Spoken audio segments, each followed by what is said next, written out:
So today we're in the middle of this fabulously and enormously exciting masterclass that we've been looking forward to for ages, where we managed to invite one of the most famous and sort of high-level implant clinicians in the world to come to lowly Nottingham to speak to us. And so we're going to chat to Rony Jung, who's with us for 2 days. And I met Rony, it's nearly 4 years ago, or 3 years ago. We lectured a little bit together. He was top of the bill in London and I was the third support act. And he is the chairman of the Department of Reconstructive Dentistry at the University of Zurich. And University of Zurich is now graded as about the 8th best dental school in the world, but heading way into the top 5 and beyond under Rony's leadership. He is an implant surgeon, restorative clinician, a periodontist by stealth, and a disruptive researcher and an amazing teacher. And it feels to us here a bit like the culmination of our efforts over the last sort of 7 years to try to put together something special for our delegates. So I'm going to say no more and just say hi to Rony and say thank you so much for coming. Thank you, Colin, for having me here. And I think I have to say this, the whole setup, how it started, it has been different than any other courses so far. Usually this is more on the business wise, but doing it with you and the academy, that it was really an act out of friendship and so much enthusiasm. And also today, the atmosphere within the class is so different to many of the classes I've ever seen. It's a very professional atmosphere, but it's also an atmosphere which you can really go beyond just techniques, where you really can teach on the level of what really makes you a successful dentist in our discipline. So I don't know how much you remember this. We had such fun when we first met, and people, when you occupy the position that you occupy, people hold you in great regard and high reverence. And so when you're not there, people go, "Oh, Rony's coming, Rony's this." And the flight was late that day in London, and everybody's going, "Oh, Rony's going to be really upset, or he'll be tired." And it was like I was waiting for like U2 to arrive, or Ed Sheeran, or somebody like this. But we hit it off really quickly, because I have generally limited respect for anybody, and I don't expect to be respected. And it's just a case of, I think everybody's the same, aren't they? We had this discussion already. And but one of the things you did, which you'll not remember, you don't realize that you did, is that we had a chat, and you saw that in my lecture we did a little fly through of the new clinic and things. And when we opened here in the January or early February, which was the pandemic was starting, you emailed me and said someone's told me that you've opened your clinic. And I was so touched by that. It was such a tough time for us. And I thought, geez, Rony Jung has emailed me to say, well done. And I was just blown away. And that's what I found so special about you, is you're such a lovely, genuine guy. So what's fascinating, and what I want to get into now, and Nancy, our editor, is looking at me and said, stop talking, is I want to go back to what made you what you are. Okay, and you've just explained that to us here, but shall we talk about the different iterations of Rony Jung, from the musician and through that, and you tell us a little bit about that? Yes, actually I did the start totally spontaneous. It was not planned at all. It was actually, again, inspired by our taxi ride here and to the academy. And I thought, okay, just give them a little bit more background about where I came from. And actually I came back, I started, the musician was just the very first thing I did, but then I was actually heavily into football. And I spent actually 12 years in the Crossover Zurich soccer club, which is considered still to be the most successful club in Switzerland. And when I turned 18, I became a professional contract as a professional football player.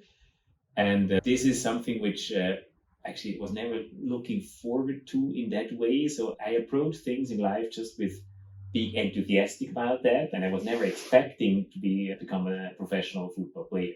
And so I was really happy to get this contract. And that happened that I focused primarily on football.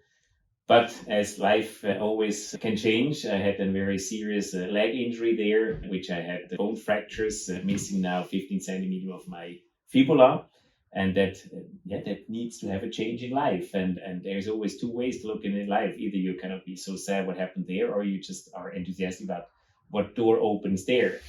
And as I couldn't walk in the beginning, I was doing my job as a pizza delivery guy at first, and then continued to be a taxi driver, and then moved on to larger vehicles, then a bus driver license, and ended up by doing the official hop on, hop off tour drive sightseeing in Zurich as a bus driver there.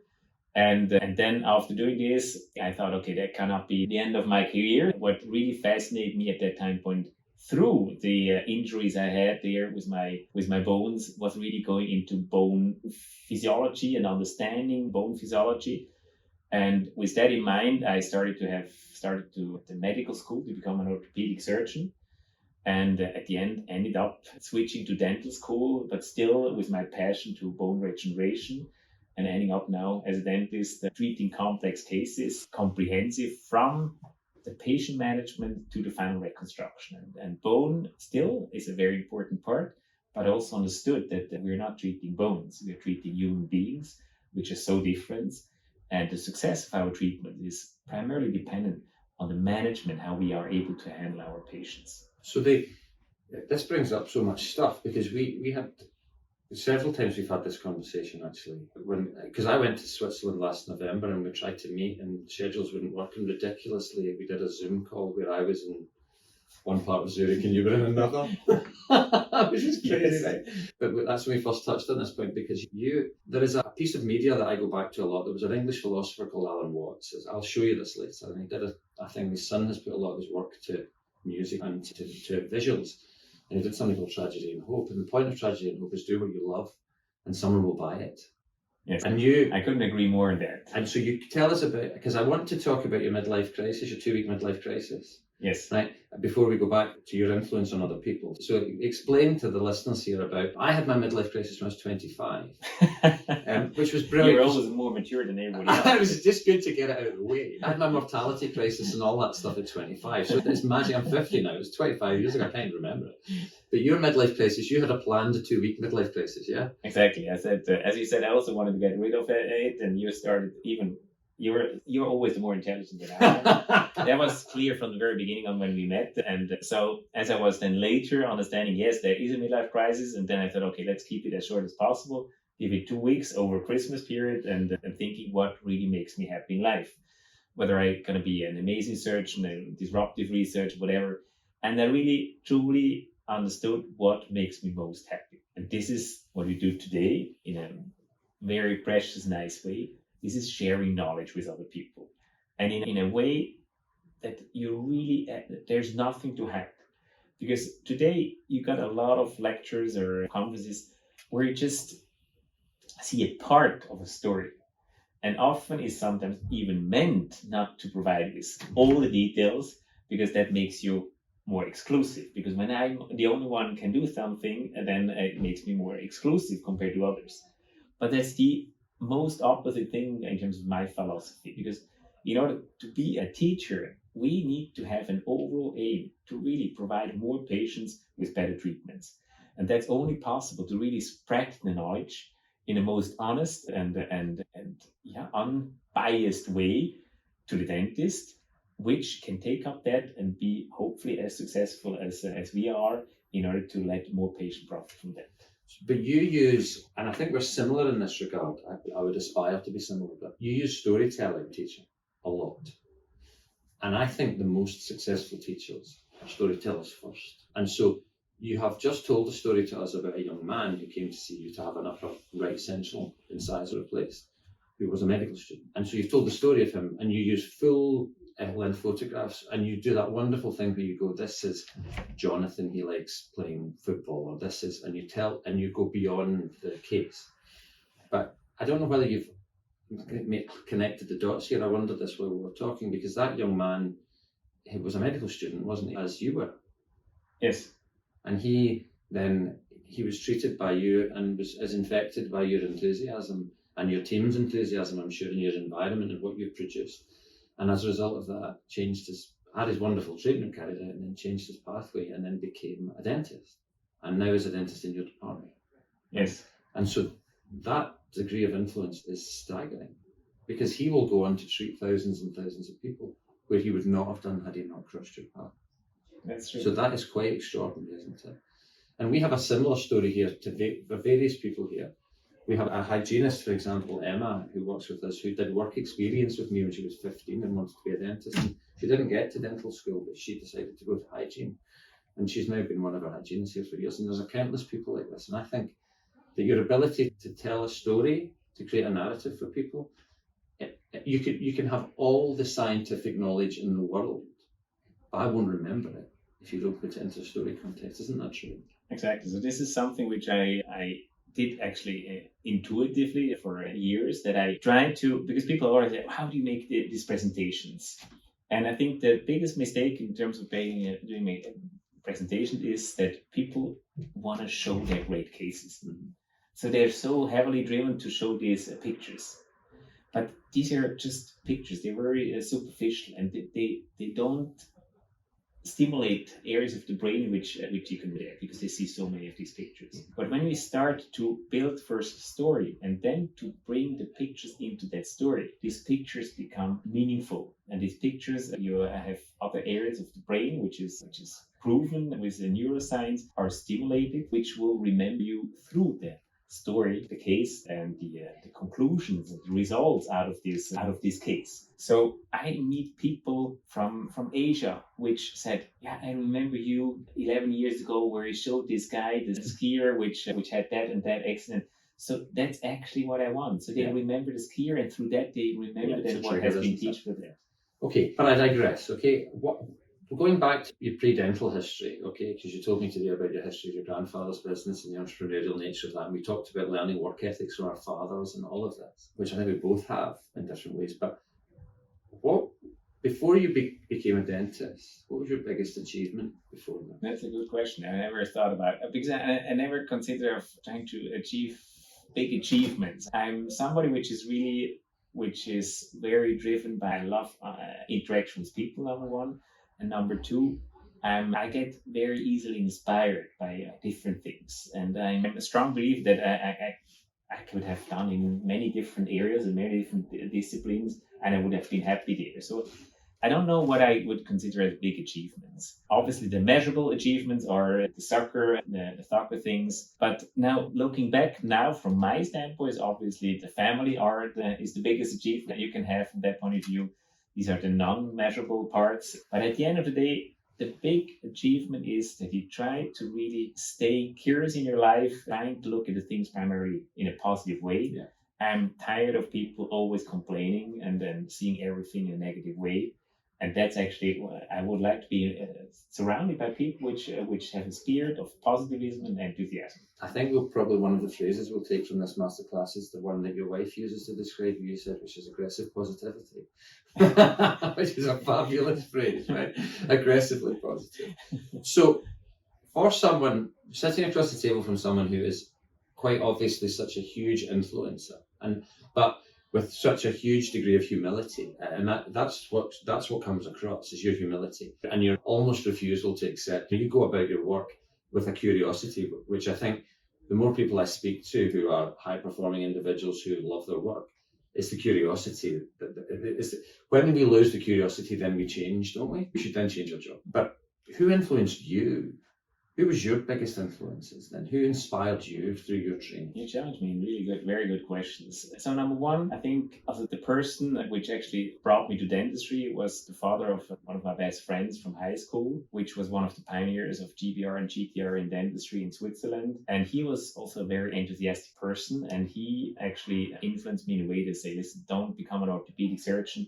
Just step into dentistry because dentistry gives you so much more in terms of not just having a functional aspect, which orthopedic surgeons primarily it's about function. You have the aesthetic aspects, and you have dealing with the mouth. It's such an area of a lot of emotional stress for a patient. So it's not just providing them back with nice teeth and good function. It's giving them back quality of life and giving them back also self-confidence. Yeah.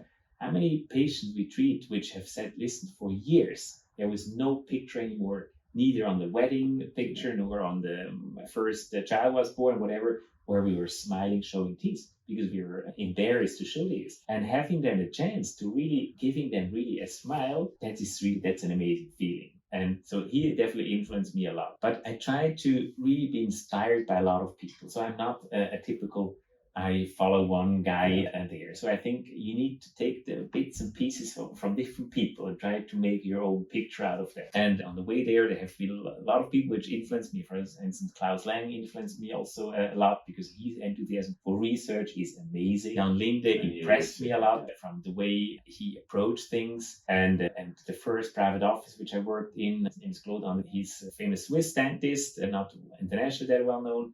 And he influenced me a lot by how to handle patients. So he has a very friendly approach to patients. So it was never this doctor-patient relationship. So it's a team approach, and that's what I learned from him. So also, you need to find different role models in order to completely weigh how you want to be. Yeah. And the more, you can pick these pieces, that I think the better you can customize it to what fits to you at the end.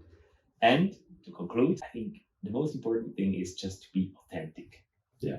Because you cannot play being happy. And you cannot be on stage trying to make a great show when you're not authentic. Yeah. Because people, they realize when it's not Figure true it or out. not.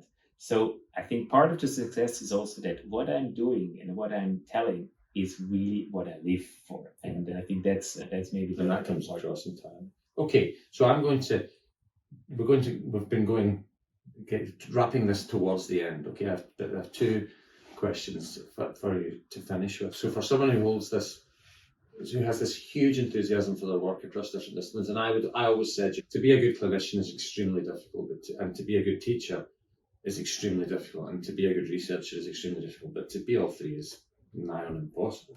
But to hold the position that you hold in the way that you do, I need to know then, what are in order to give me energy to move forwards myself and to give me inspiration, I want to know, first of all, what your hopes are for the future of dentistry. And then after that, I want to know what your hopes are for the future for your children. Thank you very much.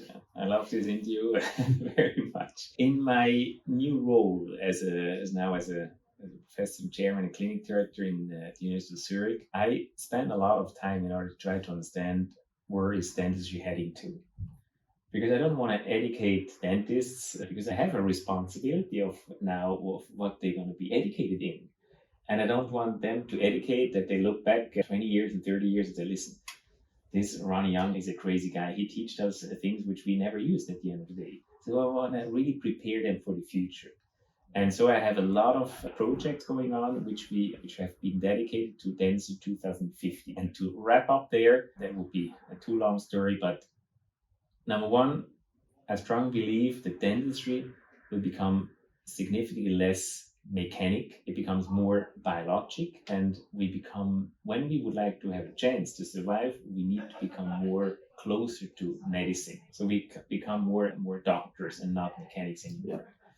Because I told you, I'm very much also into robotics. We have really done there a lot of progress for optimization, kind of tooth preparation. Because to be honest, it's ridiculous how we still drill holes into patients' teeth. And today, optimization has been so progress in so many areas. Yeah. And it's a joke because we prepare the same way as 80 years ago. Yeah. Maybe the drills are a little bit more fancy, but at the end of the day, it's the same. We are very good in diagnostics, but transferring these diagnostics into the patient's mouth is still done based on my imagination. Yes, through augmented reality, we do have maybe possibility to have them glasses which allow us to visualize how it will be in the future, but it's still a mechanical process which depends too much on your personal daily form.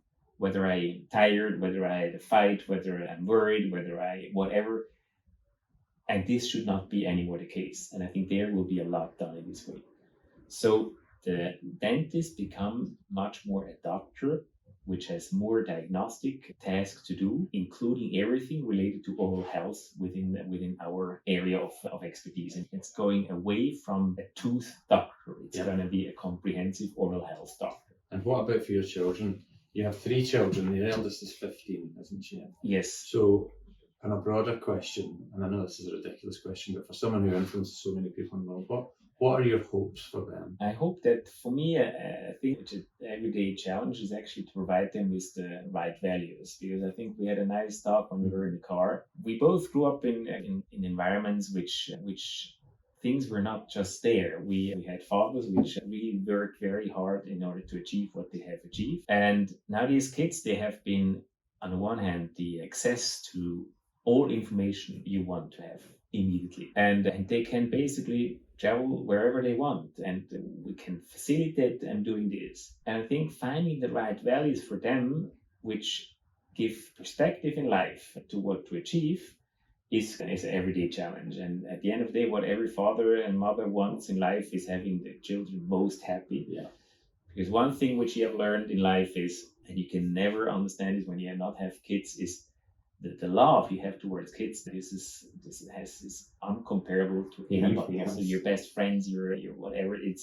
This is something which is uncomparable, and you just want to have the best for your kids. And it is a challenging time period, but what we cannot prepare them for everything. They need to take over then their responsibilities. But what we can do is providing them with an openness, with an enthusiasm, and kind of correct values in order to really that they can value what they have and prepare themselves for the future. Okay. The last question that we ask everybody that we do this with is, so you're 50, yeah? So we're the same age. I do want to make it clear here that you're a few months older than me, even though you don't look it. But if you take everything that you've learned, okay, and everything that you know now, and if you met your 21-year-old self now, what's the one piece of advice that you would give your 21-year-old self, knowing what you know now? My 21-year-old myself, Yeah, just keep always the curiosity, as I said, as we to complete actually. I think being having this curiosity and with the enthusiasm and being open for what comes there. None of my plans actually worked out. That sounds ridiculous because people think my CV is so planned and everything fits so together.